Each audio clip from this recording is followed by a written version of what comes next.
नमस्ते दोस्तों, मैं हूं शोभित। और यार ये वीडियो 2-3 दिन हो गए। I am really very sorry, 2-3 दिन हो गए। लेकिन आप सभी लोगों को आई डोंट नो पता है कि नहीं पता है कि जो दादी है मेरी वो गुज़र गई थी।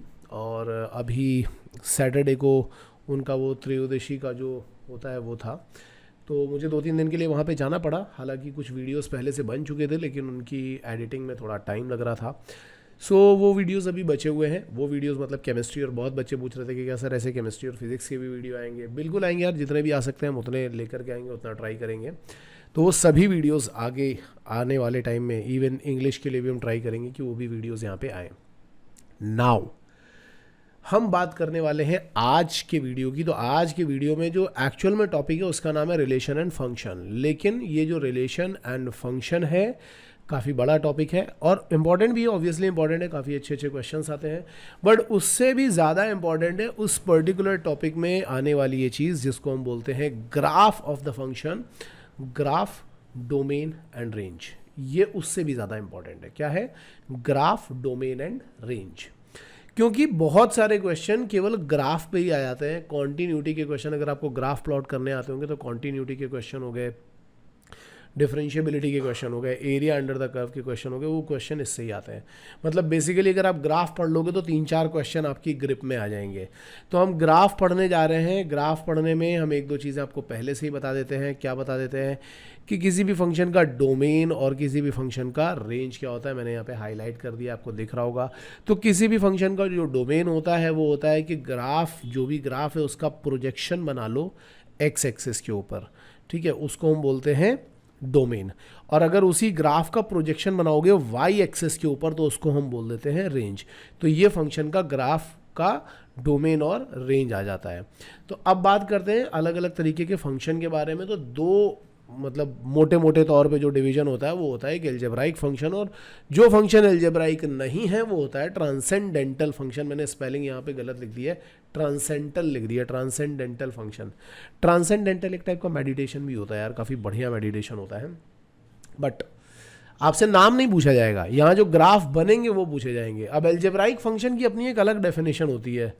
ठीक है, तो मैं उस डेफिनेशन में नहीं घुस रहा हूँ क्योंकि IMUCT में पूछे जाने के चांसेस बहुत ही कम है। लेकिन हाँ, आप ये समझ लो कि एल्जेब्राइक फंक्शन में जो बेसिकली जो क्वेश्चंस आते हैं या जो फंक्शंस आते हैं वो होते हैं पॉलिनोमियल फंक्शन, दूसरा होता है रैशनल फंक्शन, तीसरा होता है मॉड्यूलस फंक्शन। मैं अलग अलग कलर से हाईलाइट करके आपको दिखाते जा रहा हूँ तो आपको याद रहेगा। पहला कौन सा है? पहला है, अरे यार मैं हाईलाइट किसी और कलर से कर रहा था, हो किसी और से गया, बहुत बहुत क्षमा चाहता हूँ। तो ये आपका पहला पॉलिनोमियल फंक्शन, दूसरा है आपका रैशनल फंक्शन, तीसरा है आपका मॉड्यूलस और एब्सोल्यूट वैल्यू फंक्शन, और चौथा है square root function. Cube root वाले फंक्शन भी आ सकते हैं इसमें। ठीक है, मतलब इस तरीके के फंक्शन है ये 3-4 फंक्शन जो मतलब हमसे पूछे जा सकते हैं, जो हमारे में यूज़ हो सकते हैं। अब जब भी हम पॉलिनोमियल का नाम लेते हैं ना तो लोगों में बहुत ही ज़्यादा अफरा तफरी मच जाती है। जैसे मैं पूछता हूँ पॉलिनोमियल क्या होता है, तो कई बार बताने के बाद भी जो हमारे क्लास के होनहार छात्र हैं वो भी कई बार कुछ भी बताने लगते हैं। सर उस पर पावर 2 होती है, 3 होती है, इंटीजर होता है, फलाना है, ढिकाना है। बहुत कम लोग ऐसे बता पाते हैं कि ये जो भी एक्सप्रेशन ऐसा लिखा होता है a0 + a1x + a2x² and so on, an(x⁻n), जहाँ पे n जो है वो होल नंबर होना चाहिए। मतलब x अपना वेरिएबल है, a0 a1 a2 ये सब कांस्टेंट है, इनके एडिशन से ये पूरा का पूरा फंक्शन बन रहा है। x की पावर जो है वो नॉन नेगेटिव इंटीजर है। ठीक है, हाईएस्ट पावर को हम लोग उसकी डिग्री बोलते हैं। इस ये 8th 9th में बहुत पढ़ाया जाता है। बाहर से पता नहीं कौन बाइक वाला बहुत तेज़ी से निकल गया यार। तो ये 8th 9th क्लास में बहुत ज़्यादा पढ़ाया जाता है। और इस पे मतलब पॉलिनोमियल एडिशन, डिवीजन, इस तरीके की चीज़ें बनती हैं। But again we are not interested in that. हम देखते हैं कितने तरीके के पॉलिनोमियल्स हमें पढ़ने हैं।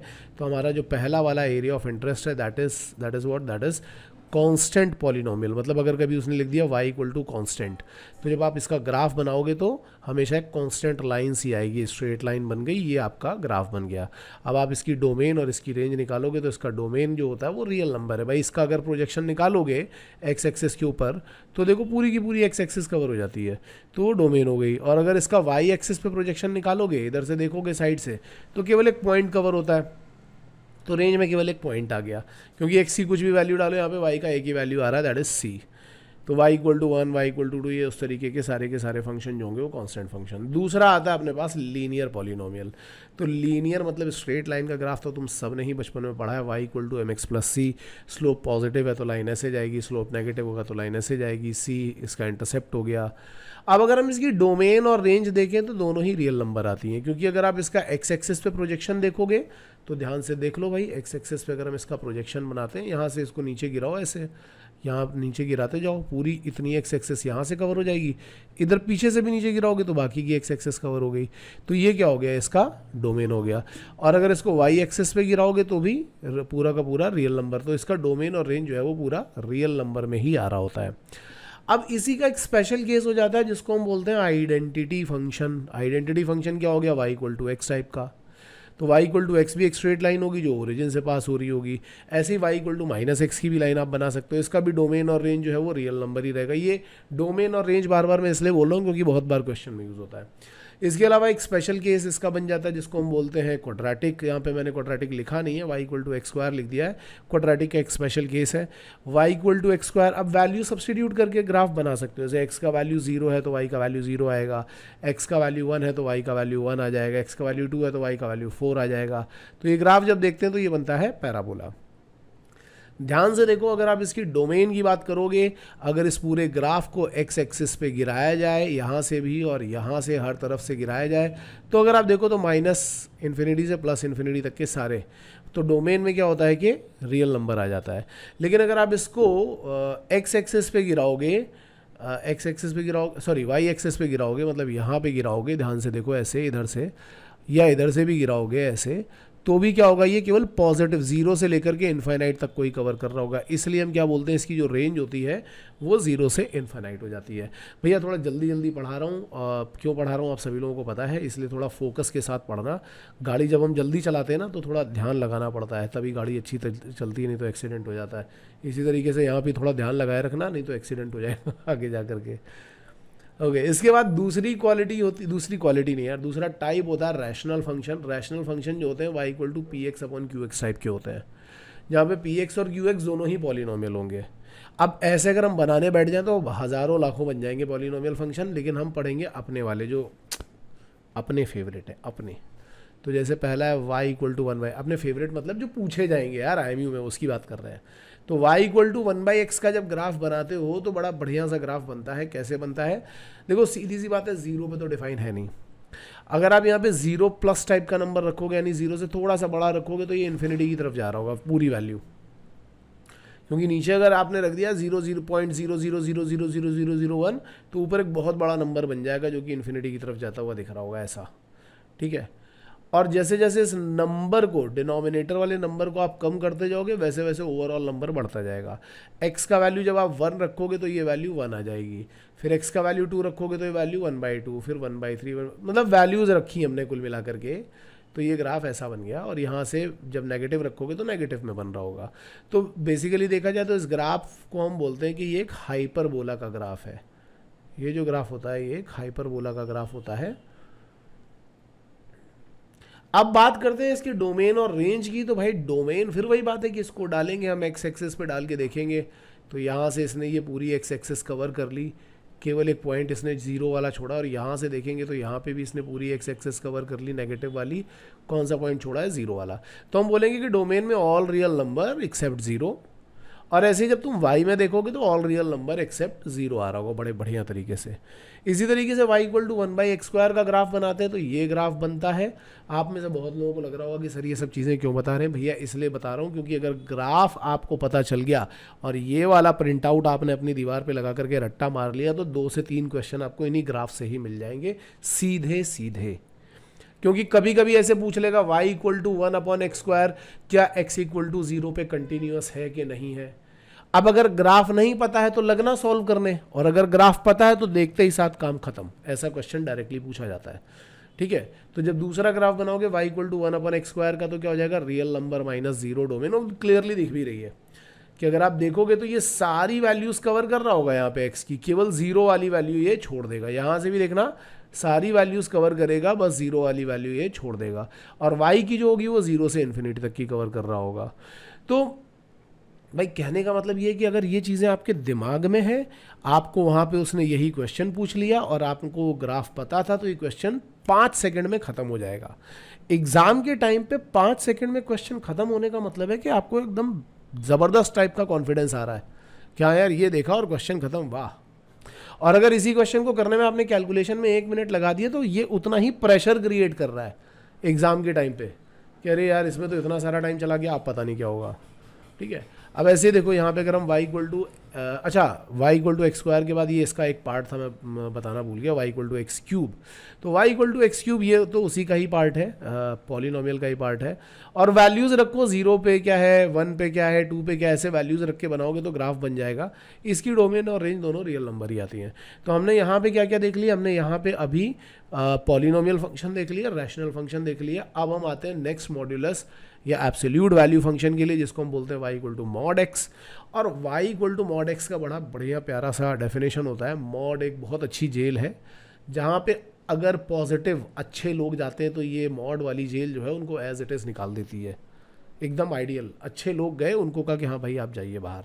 जो पॉजिटिव लोग हैं उनको एज इट इज़ बाहर निकाल दिया। लेकिन जो नेगेटिव लोग हैं उनके साथ ये नेगेटिव होकर के इनको भी पॉजिटिव बना देती है।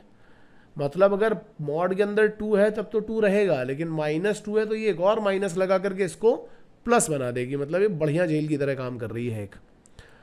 तो ये एक ऐसी जेल है जो नेगेटिव नंबर्स को पॉजिटिव कर देती है। तो हमने क्या बोला कि ये ग्राफ कैसा बनता है, y इक्वल टू एक्स का ग्राफ बनता है जब तक x पॉजिटिव है। तो जितने भी पॉजिटिव x थे, यहाँ पे देखो, ये जितने भी पॉजिटिव x थे इन सभी के लिए y इक्वल टू एक्स का ग्राफ बन गया। और ये जितने भी नेगेटिव x थे इन सब के लिए y equal to minus X का ग्राफ बन गया। तो ये v शेप का ग्राफ बन गया। एक बीच में आपको पॉइंट दिखाई पड़ रहा होगा, ये वाला पॉइंट, इसको हम बोलते हैं क्रिटिकल पॉइंट। डोमेन क्लियरली देखो रियल नंबर है, और रेंज क्या है, 0 से लेकर के इन्फिनिटी तक है। तो ये मॉड्यूलस फंक्शन हो गया। इस तरीके से आगे आता है एक स्क्वायर रूट फंक्शन, जिसको हम y equal to root X से दिखाते हैं। तो y equal to root X भी हम ऐसे बना सकते हैं, 0 1 2 3 4 वाली वैल्यू डालोगे, basically Y square equal to X का एक पार्ट बना दिया यहाँ पे। ठीक है, तो इसकी डोमेन जो होती है वो 0 से इन्फिनिटी, और रेंज भी जो होती है वो 0 से इन्फिनिटी। सिंपल केसेस हैं, ज़्यादा दिमाग लगाने वाली चीज़ है नहीं यहाँ पे। इसके बाद जो दूसरे ग्राफ्स हैं वो है ट्रांसेंडेंटल फंक्शन के ग्राफ, जिनमें अगर हम सबसे पहले चलेंगे तो आता है लॉगरिथमिक फंक्शन। ये अलजेब्राइक नहीं है, पॉलिनोमियल नहीं है। लॉगरिथमिक फंक्शन कैसे लिखा जाता है, y equal to log of X base A. इसकी डेफिनेशन क्या होती है, x equal to A power Y. अगर आप इसका ग्राफ बनाओगे, मतलब ये सारे डेफिनेशन के अकॉर्डिंग, तो इसका ग्राफ कुछ ऐसा बनता है कि पहली बात तो ये यहाँ पे जो कंडीशन होती है कि x का वैल्यू 0 से इन्फिनिटी रहता है, वो कंडीशन आप इसी डेफिनेशन से देख सकते हो। ये 1,0 से हमेशा पास करेगा, चाहे कोई भी कंडीशन हो, 1,0 से हमेशा पास करेगा। और अगर इसका बेस, ये जो लिखा हो ना, ये a जो होता है बेस अगर ग्रेटर देन 1 है तो ग्राफ स्ट्रिक्टली इंक्रीजिंग होगा, और बेस अगर लेसर देन 1 है तो ग्राफ जो है वो स्ट्रिक्टली डिक्रीजिंग ग्राफ होगा। डोमेन आपको क्लियरली दिख रहा है 0 से लेकर, अगर आप देखोगे कि x की वैल्यू कहाँ से कहाँ तक ली जा रही है, यहाँ पे देखो तो ये वाली 0 से 1 तक की होगी, और फिर ये आगे वाली वैल्यू देखोगे तो ये पूरी 0 से इन्फिनिटी तक की वैल्यू ले रहा है। दोनों ही ग्राफ में ऐसा कर रहा है, और रेंज में माइनस इन्फिनिटी से प्लस इन्फिनिटी सारी ले रहा है। तो डोमेन और रेंज भी इसकी क्लियर हो गई। इसी तरीके से दूसरा फंक्शन आता है एक्सपोनेंशियल फंक्शन, जिसको बोलते हैं y equal to A power X. A power X वैसे ही a के कुछ वैल्यूज़ ले लो, 2 या 1/2, और ग्राफ बनाओगे तो जब इसका बेस ग्रेटर देन 1 है तो ग्राफ स्ट्रिक्टली इंक्रीजिंग, इसको एक्सपोनेंशियल बोलते हैं, और जब इसका बेस लेसर देन 1 है तो ग्राफ स्ट्रिक्टली डिक्रीजिंग होता है। डोमेन में क्या है, डोमेन में है ऑल रियल नंबर, और रेंज में है 0 टू इन्फिनिटी। आप वो क्लियरली देख सकते हो। जितने भी ट्रिग्नोमेट्रिक फंक्शन हैं या इन्वर्स ट्रिग्नोमेट्रिक फंक्शन है वो भी इसी कैटेगरी में आते हैं। तो ट्रिग्नोमेट्रिक फंक्शंस आपको एक बार रिवाइज करने हैं अच्छी तरीके से, मैंने ट्रिगो में वैसे बताए हुए थे। ITF मैं भी आगे जा करके बताऊंगा, इन्वर्स ट्रिग्नोमेट्रिक फंक्शन।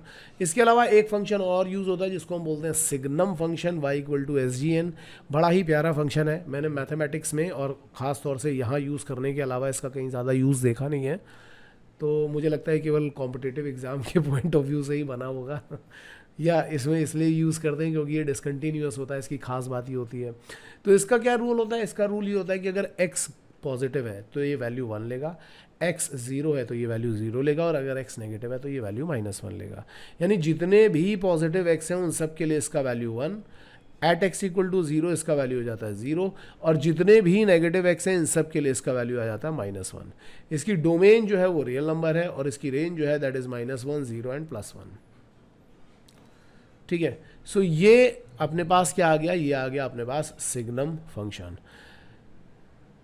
मैं बार बार ये इसलिए बोल रहा हूँ क्योंकि कॉन्टिन्यूटी डिफरेंशिएबिलिटी में बड़े ही यूज़ किए जाते हैं, इसलिए इनको अच्छी तरीके से देखना। नेक्स्ट आता है अपने पास इंटीग्रल पार्ट ऑफ एक्स, और इसको हम बोलते हैं GIF, ग्रेटेस्ट इंटीजर फंक्शन, जो कि बॉक्स के फॉर्म में दिखाया जाता है। और इसका मतलब ये होता है कि ग्रेटेस्ट इंटीजर लेस देन और इक्वल टू एक्स। मतलब इसको जब हम खोलेंगे तो हम क्या बोलेंगे कि अगर ये इंटीजर है तब तो इसको एज इट इज़ रखा रहने दो, लेकिन अगर ये इंटीजर नहीं है तो इससे जस्ट पहले वाला इंटीजर उठाना है।